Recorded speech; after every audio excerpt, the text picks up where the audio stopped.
Over here, we've got a three of a kind. We had a great one in the first one, and we've got an even better one tonight. So grab your drinks, come on round and have a listen.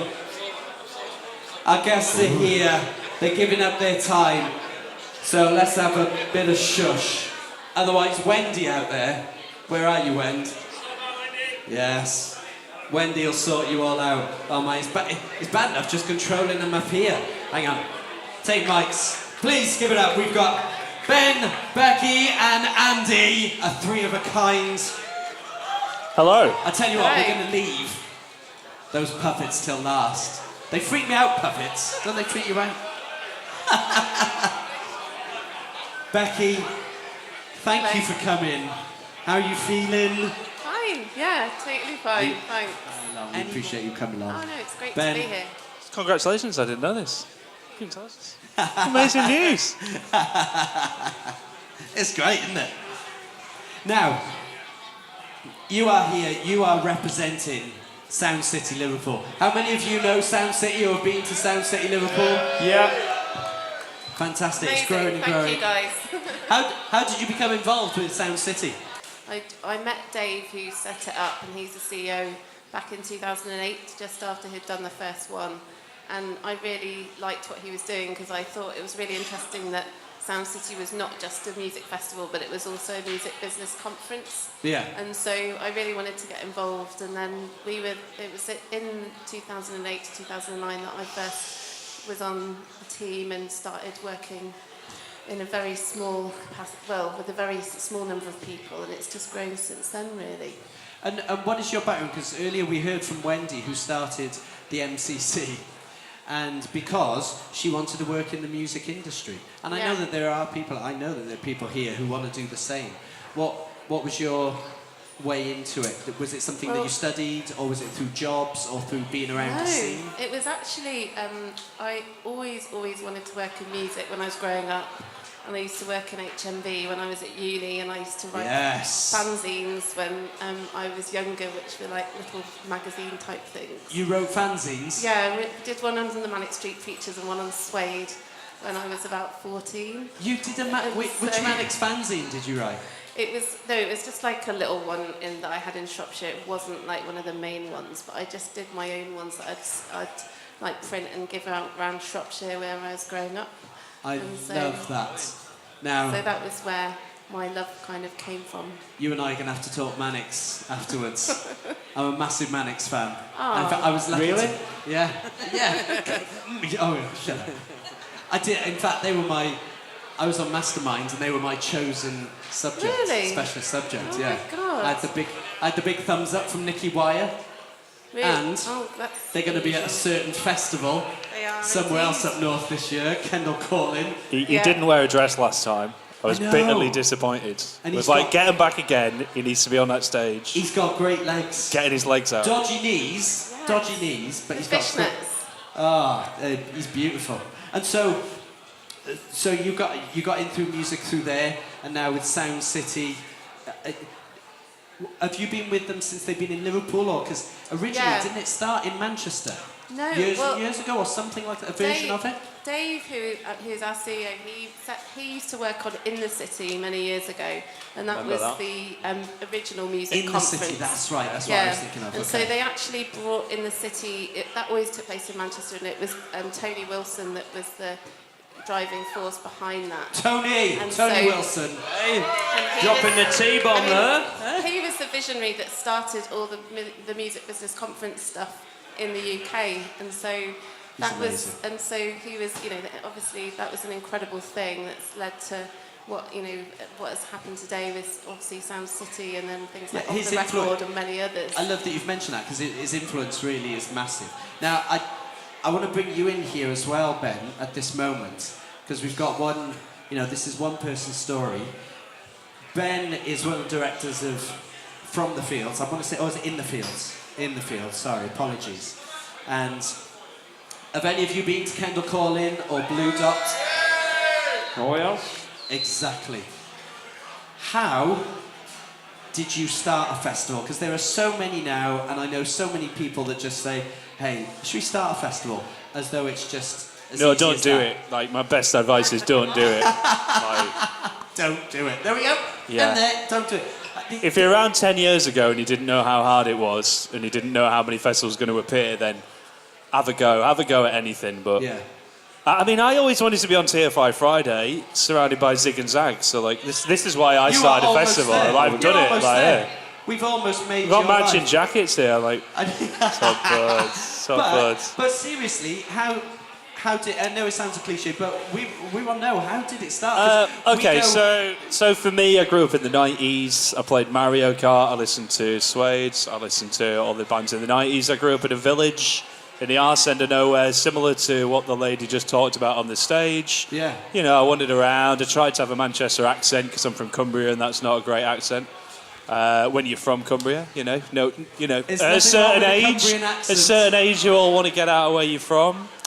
I played in bands. We played shit gigs. The bands all went touring away, travelling to Goa, and I was working in a bank, and I was like, "There's no fucking way that is the end of me.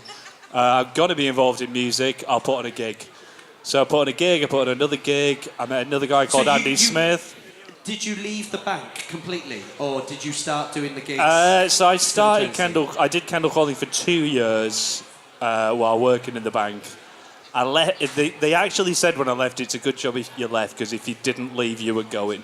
Because me using the printer to print the Kendal Calling event safety management plan and all the stage times was kind of taking the piss by the end. They were like, hey, we kind of know you're doing it, and you kind of have just given up hiding it. I was like, I'm out the door, look, this is working. I'm gone. Which bank? So, Barclays. Blue blood, mate. Blue blood. That Right makes the way. sense. A few of my statements came back a bit funny during that period. Which one does Howard work for? Who? Howard. Howard who? Of the bank adverts. You know that guy who dances about? Halifax, mate. Halifax. Halifax. Don't confuse that with the Barclays. Like. They were next door. Barclays. So, Digress. so come years later, and Kendal Calling is winning awards all over the place and is very much loved. Is anyone going this year? I'll see you. Love you guys. Thank you. I'll see you down the front for Orbital and Idols. It's a great lineup. Now, If you can see them for Orbital, you've done something wrong. No, well, Like, see at least 4 of them, then you're in. Or flashing laser I'll be strobes. honest, That's I all you need to see. I can't wait for Orbital. Orbital and Kendal very possibly could be the highlight of my summer. So I am genuinely Gomez warming up. excited. That for me, that's. I know Tom. What in that I know band Tom and the since boys, forever. and they are wonderful. Gomez is going to be brilliant. Now, I'm interested to hear from you two. When you're curating, and I know you're different festivals, but when you're curating, what are you looking for? And so I'm going to come to you first. What is it that you're looking for when you're booking bands? When we're looking at the headliners, we're looking at artists that are really kind of on the... They might be quite new, but they'll be going on a fast trajectory forward. So, for example, this year we've got Loyal Kana, who's already doing... You know, when we booked him, he wasn't as big as he is now, and he's kind of just getting bigger and bigger all the time. Well, I saw him 2 years ago at Kendal, and he was absolutely brilliant, Okana. Yeah, and you're right. And you've also got Mabel. Yeah, and Mabel is again. When we booked her last year, she was just starting to do some really cool stuff. But now she's just been in Vogue, and she's also got her new album coming out. And she was nominated for a Brit. So so she's also, her star has risen a lot. What for? Because I actually know some bands that are here, I believe, have applied in the past or this year for Sound City. What is your advice if they've never heard from you before? What is your advice for these bands out there? I think it's just, we have a lot of people that apply every year. We have around 7,000 applications now, but we do listen to everything, and we do speak to a lot of people around us that we know are in the know about music. So we speak to other promoters, other labels, people that are putting on shows, and ask them about who they think are good. And I think to get on our radar, it's really easy to contact us. Our email address is available online. You can send us stuff. You don't just have to go through the apply to play route. You can also, we love it when bands will talk tag us in things on Facebook or Twitter or share things online with us on socials. And I think it's just, I would say if you're good and you're told you're good by other people, don't give up and just, get in front of us and just... So socials is very important then, and that is for you as well, because I'm hearing from newer bands that I would social say media is it really depends how you use social media. So you got to do two things on social media. Yeah. One is an absolute basic, you've got to be present.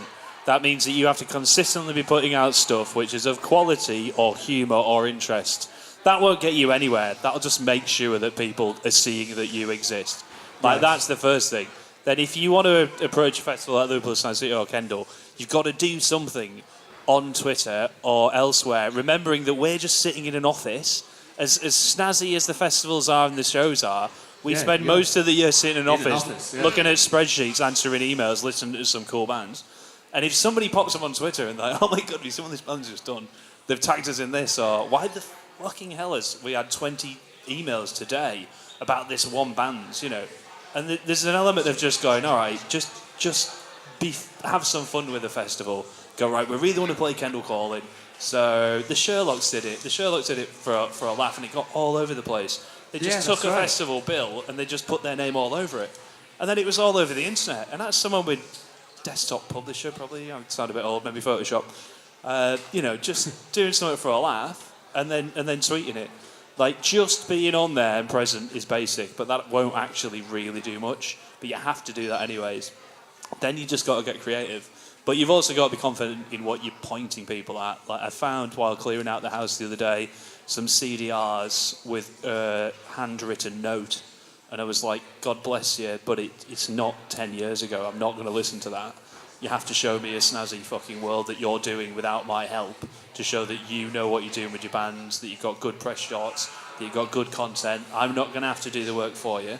And then when you've got all that and you've got it all nailed and it looks brilliant and your music's great, you've then got to do something to stand out above everybody else, which is quirky.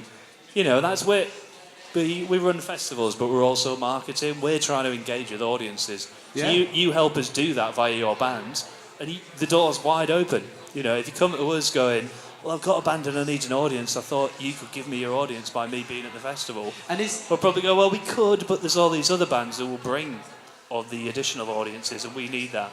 Is that part of the reason for Kendal Calling being the success it is? Because I notice your socials very much so, a lot more than other festivals. Do you think that's been key in spreading the word and growing your audience? We have always been present, and we've looked with bafflement. Maybe not now, but when Facebook, like the first year of Kendal Calling, there was no Facebook.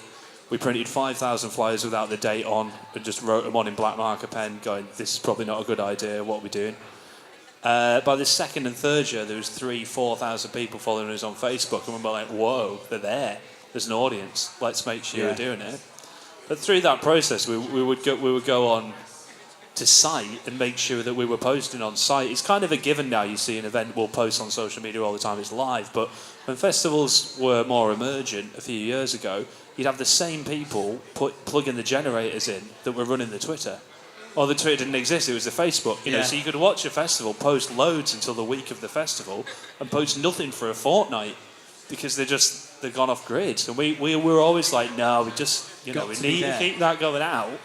We got a resource for that. So it's the same for the bands. They need to be doing exactly the same thing. And being ever present on there and growing and growing. So bands... Always, but don't expect just being present to do the work. You have to do that just to show people you exist. Just to get to a certain level. Yeah. So it does work, bands. It does work. Now, Andy, let me bring you in. Going from people that put on festivals for us to someone that goes to an awful lot of gigs. People are probably wondering... who's the puppets? What's going on here? Can you spot the person that's from down south tonight? From down south? Well, I'm from down... Sweater, stripy top. Andy, tell us and tell everyone about Walter's page, because it really is amazing what you've done. Right, well, what we do is we work for Make-A-Wish Children's Foundation, which is an incredible charity. I'm not going to bore you with hours and hours of what they do, but this charity is... They are, well, I'll bore them later. It is a one, and I've luckily been involved with them. They are a wonderful charity who give a lot to terminally ill children. Absolutely, yeah. Absolutely brilliant. It's not just terminally ill, but it's also children who are seriously ill but have a fighting chance. And the reason that I support them so much is because the support they give the kids who have the opportunity to fight the illnesses that they have, and the Make-A-Wish give them the opportunity to find a reason to wake up in the morning and actually fight the illnesses that they have. And through the support of music and bands and the industries and the festivals like Kendal and Sound City, we are able to give children the chances to go out there and for one example, if a child enjoys PlayStations, rather than just throw out a PS4 and a couple of games and say, there you go, happy days, they'll actually give them they'll actually make an opportunity for them to go to Los Angeles and actually go to work for Microsoft when they become better, and it gives them a chance to wake up in the morning and actually go out and say, well, I've got a reason to get up and fight. I love that. The support that the bands and the festivals and the promoters and everybody else gives us is just incredible. So, and tell us about your journey and how you've raised money. Well, come on, come on. Come on. I've been involved in the music industry for a very long time, and I'm not going to go into that. But I'm very fortunate that I have a lot of contacts with a lot of people, and I have to say this, and I'm being completely honest, the Manchester bands and the support from Manchester, although I come from London and I'm a southern ponce, I have to say that everybody from Manchester, and it was in fact Clint Boone from the Inspiral Carpets that started this whole thing off with Water. About 5 years ago, although I've been supporting Make-A-Wish for many years, Clint Boone, when they first started with Inspiral Carpets, saw me standing on the front row with this idiot and said to me, can I have him up on stage with me now and sit on the keyboards and take some pictures? Seriously. And it was from there that Walter's page actually started. So we have Clint, who is a really dear friend of mine, to thank for the whole thing. And the reason that I have another one is because this guy used to go to festivals and all the bands know him. And he used to go up on stage, and they used to. This puppet's older than most This of is these people out Walter. there. This is the main guy. But because he used to get thrown out into the crowd, I then went and got on a second one, which was called Eustace, who was the stunt double. And the stunt double was recognised by the 500,000 followers that these guys have on social media. Brilliant. And his trousers have fallen down, and I do apologise about that. But because everybody recognised him, Eustace now has a bigger fan base than Walter does. So I now have to walk around, or travel around the world carrying two Muppets. So although I'm a softy southerner, please have some sympathy for me for the fact that I travel around the world with two Muppets, having to explain myself 5,000 times a day to everybody. So, do you know what? Trashed, let me tell you, you could do a lot worse than buy this man a drink tonight and have a chat. He's a wonderful, wonderful man. And dare I coin he does a lot of work for charity. He absolutely does. It's very worthwhile. Trash, please give it up for all three of our guests this evening. Thank you so much. Come on, you can do better than that. Go mental. Thank you. You are wonderful. Thank you all for your time. There you go.